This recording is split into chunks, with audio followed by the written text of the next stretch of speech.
Baik, Assalamualaikum warahmatullahi wabarakatuh. Perkenalkan, nama saya Atika, dosen pada Program Studi Pendidikan Kesejahteraan Keluarga Fakultas Teknik Universitas Negeri Semarang. Pada kesempatan ini, saya akan mendeskripsikan beberapa informasi terkait dengan mata kuliah badik. Adapun tujuan dari video pembelajaran ini adalah sebagai bentuk deskripsi penilaian diri atau unjuk kerja pada Tridharma Perguruan Tinggi bidang pendidikan. Pada mata kuliah batik, sistem pembelajaran ini bersifat flipped classroom, di mana ada dua metode di dalamnya, yaitu sinkronus dan asinkronus. Pada model asinkronus, terdapat beberapa pembelajaran yang disampaikan melalui Learning Management System, di mana di Universitas Negeri Semarang biasa disebut dengan nama ELENA. Di mana di ELENA tersebut ada beberapa aktivitas yang dapat diakses oleh mahasiswa, seperti penugasan, kuis, materi, maupun survei. Pada model sinkronus, dilakukan kegiatan pembelajaran di dalam kelas, tatap muka seperti diskusi, penyampaian materi, praktik, ataupun demonstrasi. Pada kesempatan ini, saya akan mendeskripsikan pada mata kuliah batik, di mana batik merupakan warisan budaya Indonesia yang diakui oleh UNESCO, dan ini tetap harus dilestarikan oleh generasi muda. Maka dari itu, batik merupakan mata kuliah wajib di Program Studi Pendidikan Kesejahteraan Keluarga. Pada mata kuliah batik dapat dilakukan beberapa penilaian, di antaranya adalah penilaian praktik, penilaian proyek, penilaian tes tulis, dan penilaian hasil karya. Adapun kompetensi yang diharapkan setelah mahasiswa menempuh mata kuliah batik, yang pertama adalah mampu mendeskripsikan perlengkapan ataupun bahan pembuatan batik tulis sesuai dengan prosedur, kemudian dapat menghasilkan karya pembuatan batik tulis sesuai dengan standar yang ditentukan oleh nasional. Kompetensi selanjutnya adalah mahasiswa mampu mengkomunikasikan terkait dengan perkembangan event pameran. Materi atau pokok bahasan pada pertemuan kali ini adalah klasifikasi perlengkapan ataupun bahan dalam pembuatan batik tulis, dan bagaimana prosedur pembuatan batik tulis. Aspek penilaian yang digunakan antara lain adalah aspek penilaian sikap, aspek penilaian pengetahuan yang didapat dari tes tertulis ataupun kuis dan penugasan, dan yang terakhir adalah penilaian keterampilan dalam mahasiswa menghasilkan sebuah karya batik. Ketiga aspek penilaian tersebut memiliki bobot masing-masing, diantaranya adalah aktivitas partisipatif yang memiliki bobot 10%, kemudian hasil proyek yang memiliki bobot 40%, kemudian penilaian tugas yang memiliki bobot 10%, penilaian kuis dengan bobot 10%, penilaian UTS dengan bobot 10%, dan penilaian UAS dengan bobot 20%. Adapun referensi perkuliahan pada mata kuliah batik dapat diambil dari hasil penelitian, kemudian buku, dan juga video yang bersumber dari YouTube. Baik, mari kita saksikan video pembelajaran yang akan disampaikan sebagai berikut. Baik, Assalamualaikum warahmatullahi wabarakatuh. Waalaikumsalam warahmatullahi wabarakatuh. Bagaimana kabarnya semuanya? Baik, Bu. Kayaknya sumringah banget ya hari ini ya. Oke, baik. Sebelum kita mulai perkuliahan pada siang hari ini, alangkah baiknya kita berdoa terlebih dahulu supaya kegiatan kita berjalan dengan lancar. Berdoa disilahkan.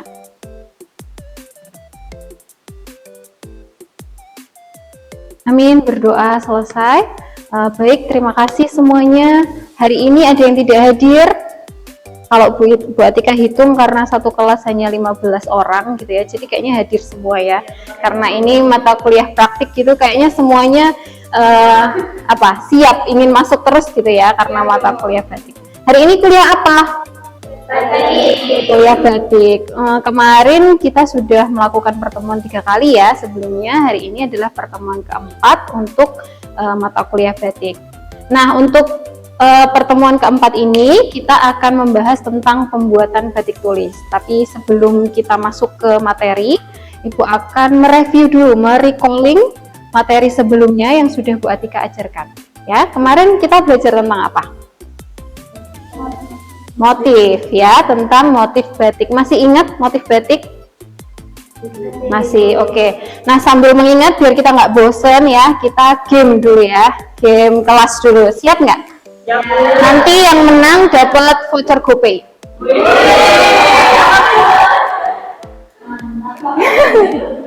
Oke, ini gamenya. Nah, di sini ada nama-nama kalian ya. Ada nama-nama kalian. Nanti Ibu akan spin atau putar namanya. Nanti Ibu butuh di depan itu 4 orang. Ya, 4 orang. Kalian pernah nonton program Tonight Show? Ada yang nggak nonton? Masya Allah. Kalian di rumah belajar terus ya?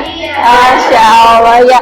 Nah, di program Tonight Show itu ada ini tebak kata. Ya, nanti Ibu akan kasih satu kata. Nanti 4 orang yang di depan itu berpasangan. Ya, berpasangan. Kemudian Ibu kasih satu kata. Nah, nanti yang menebak itu atau yang memberi clue itu hanya boleh memberi clue satu kata. Contoh, misalnya nanti apa katanya itu adalah motif misalnya ya. Nah, yang memberi clue itu hanya boleh kasih satu kata, misalnya batik. Nah, nanti dia jawab apa? Misalnya dia belum terjawab, nanti kelompok satunya yang memberi clue yang lain gitu. Nanti sampai motif itu bisa tertebak oleh salah satu tim itu. Nanti yang menang itu tadi dapat voucher GoPay ya. Oke, ini Ibu akan spin dulu ya. Silahkan berdoa, siapa tahu rezeki kalian dapat voucher GoPay. Oke? Baik. Ibu butuh 4 orang, jadi Ibu akan spin 4 kali ya. 1, 2, 3. Siap-siap. Ada Bilkis? Ya, oke, maju. Bilkis, oke. 1. Kemudian lagi ada Risma, silahkan maju ke depan. Lagi 4 orang ya.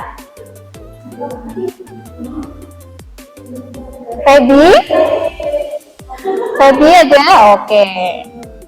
1 lagi ya. 1 lagi. Milat, kamu kok nggak dapet Milat? Nggak bejo. Erna ada? Diwakilkan. Ya, oke. Udah. Baik. Sudah ada 4 orang di depan ya. Ibu akan siapa pasangan siapa? Silahkan di ini dulu ditentukan. Boleh.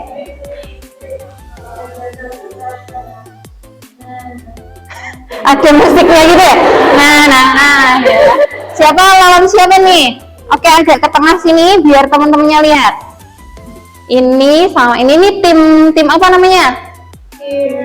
Tim Hore. Hah? Apa?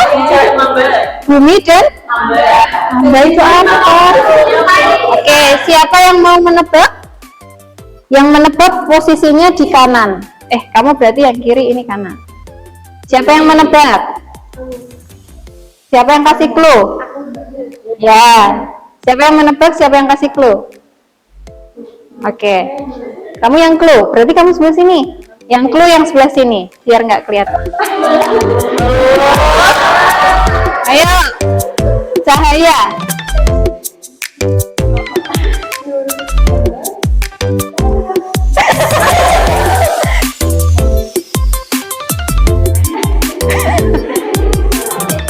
Berarti ketebak deh, ya. Jadi katanya adalah ini. Gimana cahayanya ya kan? Nah, harusnya ini itu kalau jiplak ya, istilah jiplak itu mungkin kuncinya adalah meja tracing. Ya tracing. Nah, ya, tracing ya, meja tracing itu digunakan untuk menjiplak motif. Sambil mengingat-ingat.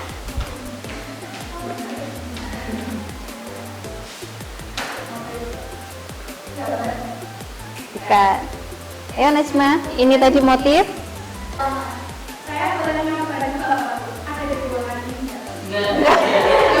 Ini bukan pertanyaan, kamu boleh langsung menebaknya, itu bukan pertanyaan tapi langsung katanya.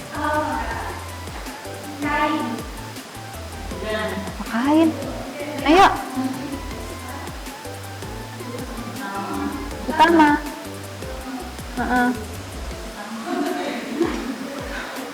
Aduh, voucher grupnya berarti kayaknya nggak kepake nih ya. Ayo. Ini bundanya semua ada di batik ya, jadi tidak keluar dari batik.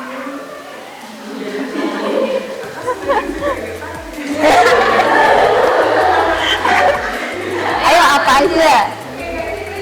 Nggak tahu ya ternyata.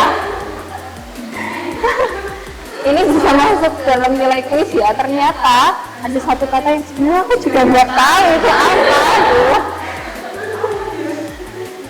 Ayo. Pas. Sama, besar, gambar, Rapot. gambar utama yang besar ada di rapot.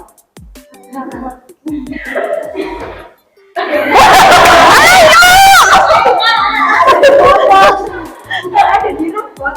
Ayo. Yang ada di motif batik. Yang ada di motif batik ornamen.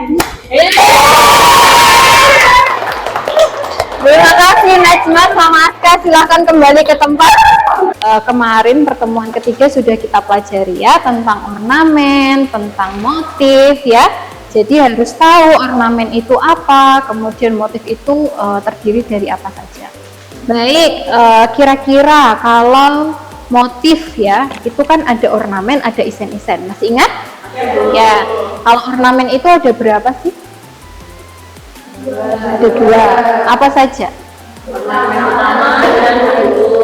Ornamen utama dan pendukung. Kalau isen-isen? Dua juga. Apa? Motif dan latar. Motif dan isen latar. Oke, pinter-pinter ya. Baik. Sayangnya kalau ini satu kelas jawab semua, jadi ibu jadi rugi ya nanti ya.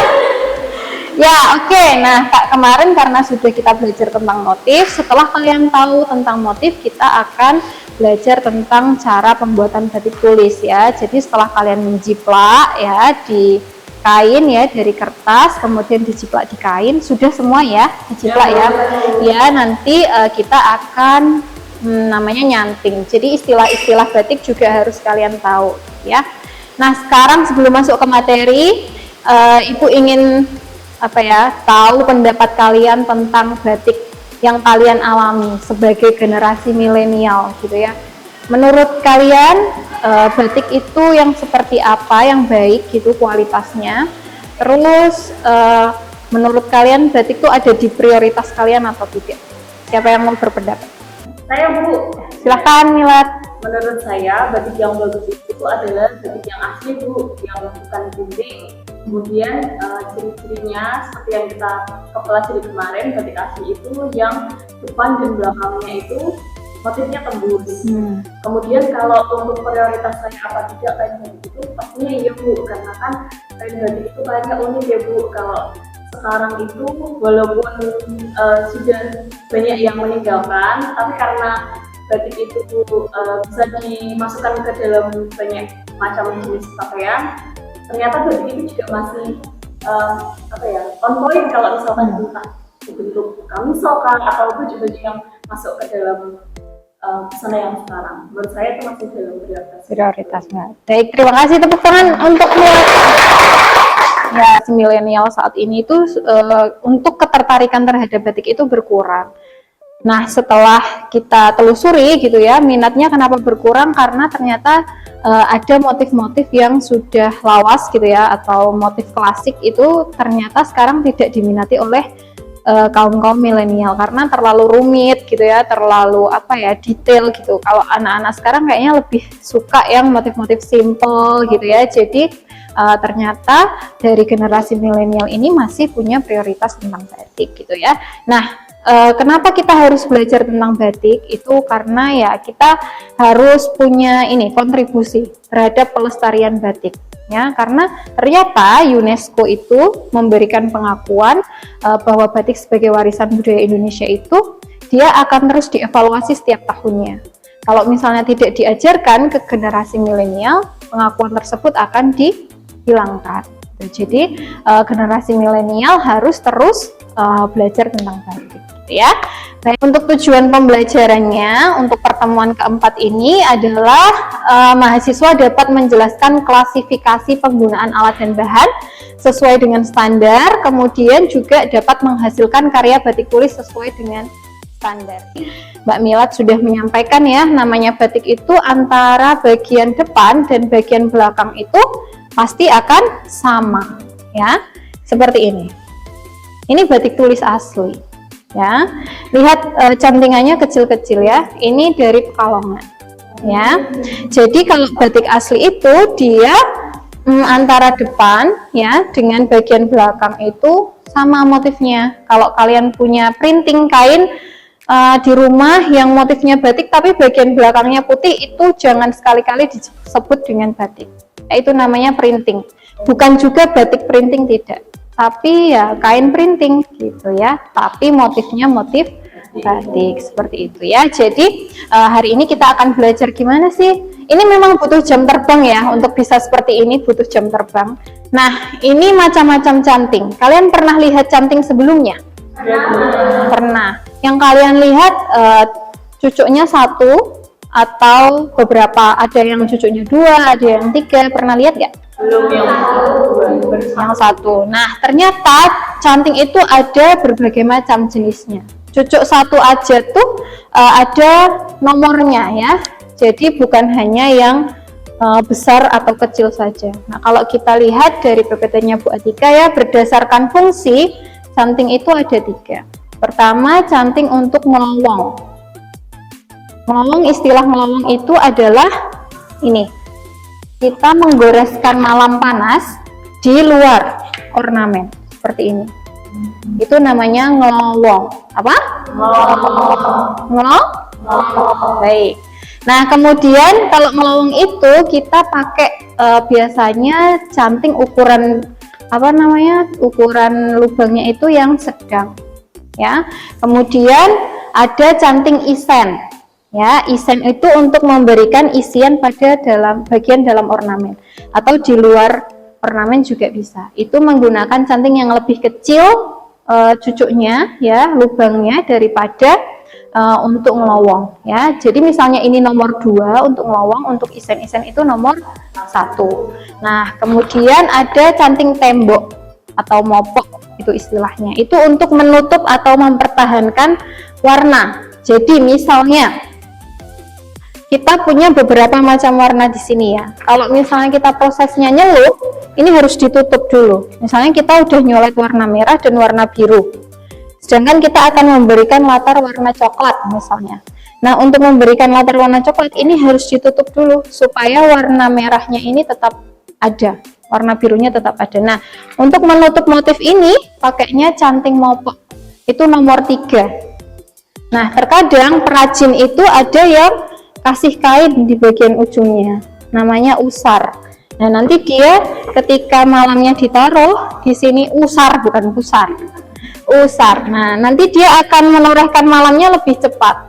Nah, jadi memang ada beberapa yang kasih benang, ada yang beberapa dikasih kain.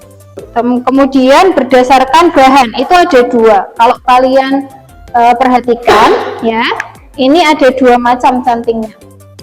Ini ada yang kuningan, kuningan tuh warna kuning. Ini yang pakai tembaga.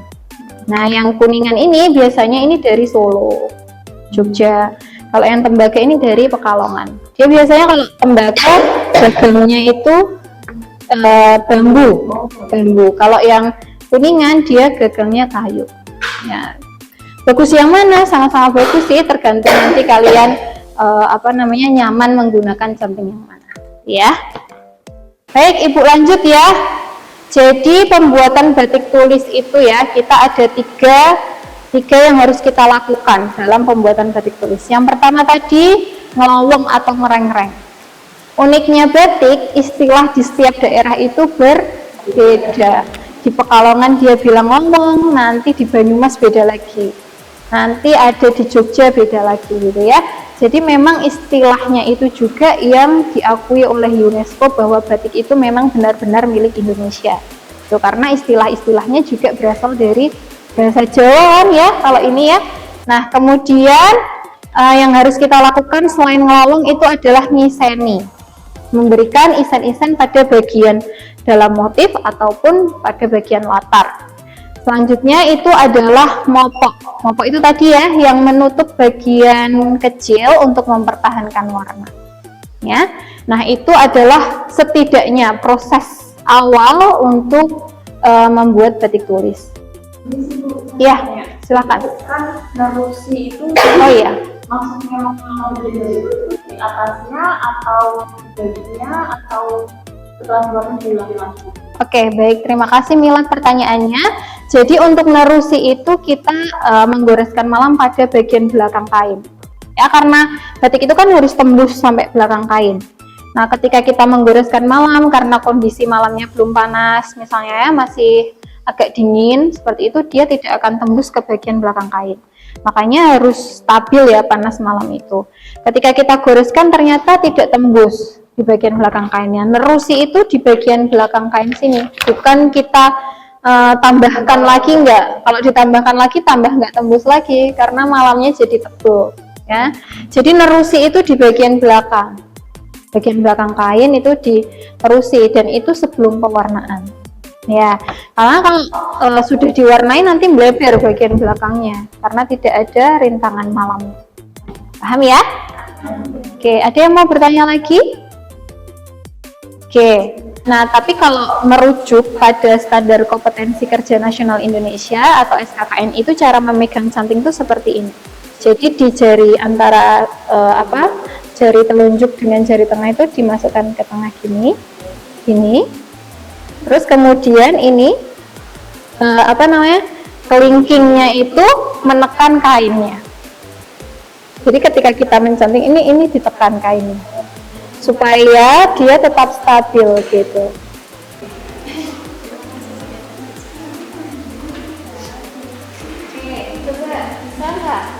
Selain cara memegangnya, kita juga harus memperhatikan arahnya.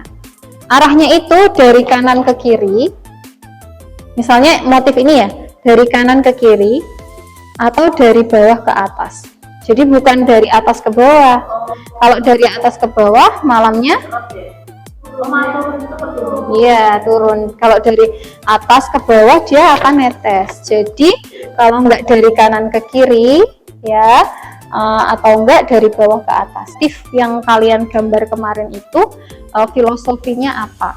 Atau nggak usah filosofi, nama motifnya apa gitu ya.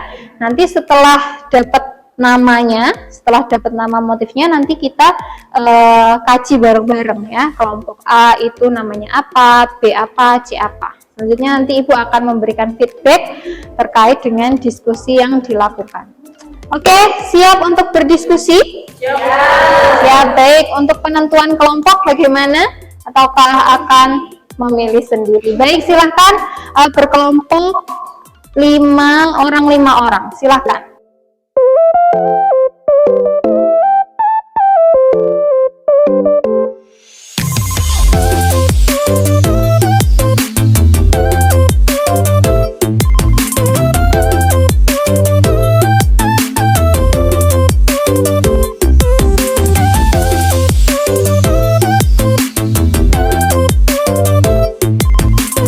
Silakan Najma.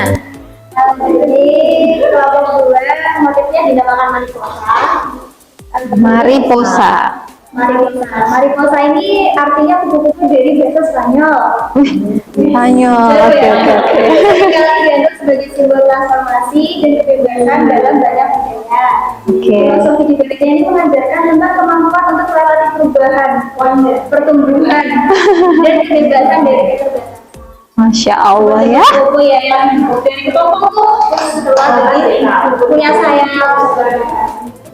Oke. Bukan untuk kelompokku. Oke ya. Jadi tadi karena kita sudah belajar, kita pegang kayaknya seperti ini supaya nggak netes di bagian yang lain. Kayaknya bisa kita umpetin gini loh. Nah, jadi jangan seperti ini, nanti bisa netes di bagian luar. Jadi kita bisa umpetin seperti ini. Nah, terus kita ambil malamnya, kita taruh di sini. Nah, kemudian kita goreskan.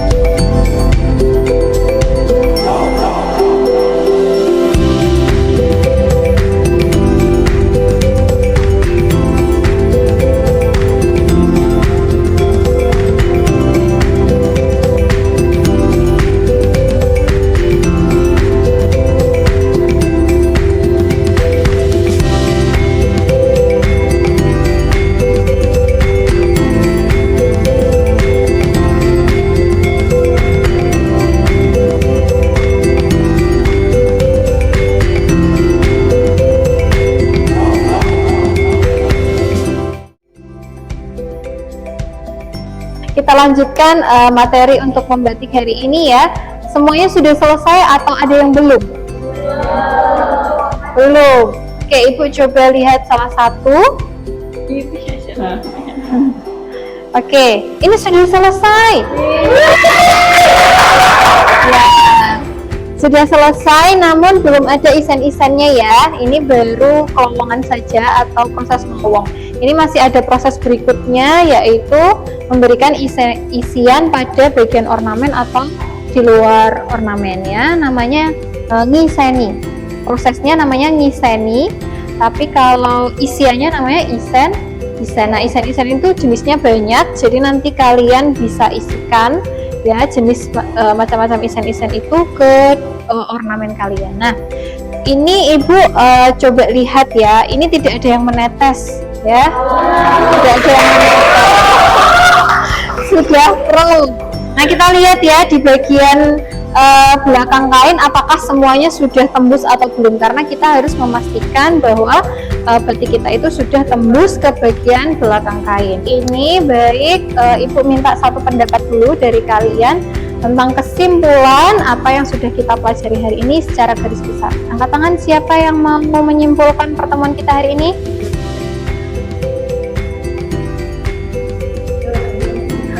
Ayo Jin.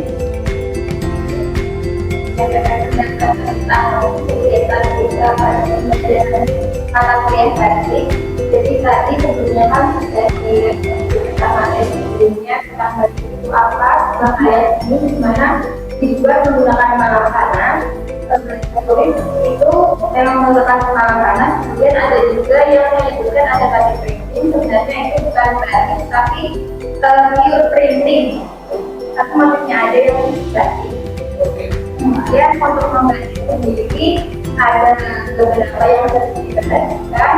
Tadi harus disiapkan dulu alat bahannya seperti kaki itu ada dari macam, kemudian malam, kemudian kompor, kemudian untuk kakinya gunakan domai. Kemudian untuk langkah membatiknya sendiri itu diawali dari kain yang polos, kemudian diblok motifnya. Kemudian setelah disiapkan alat bahannya, kita mulai mencari atau melawangkan.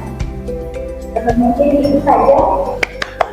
Ya, terima kasih Cincin sudah menyimpulkan pertemuan hari ini. Baik, sebelum mengakhiri perkuliahan kita hari ini, mari kita tutup dengan berdoa. Sebelum kita tutup perkuliahan, mari kita berdoa menurut kepercayaan masing-masing. Berdoa, silakan.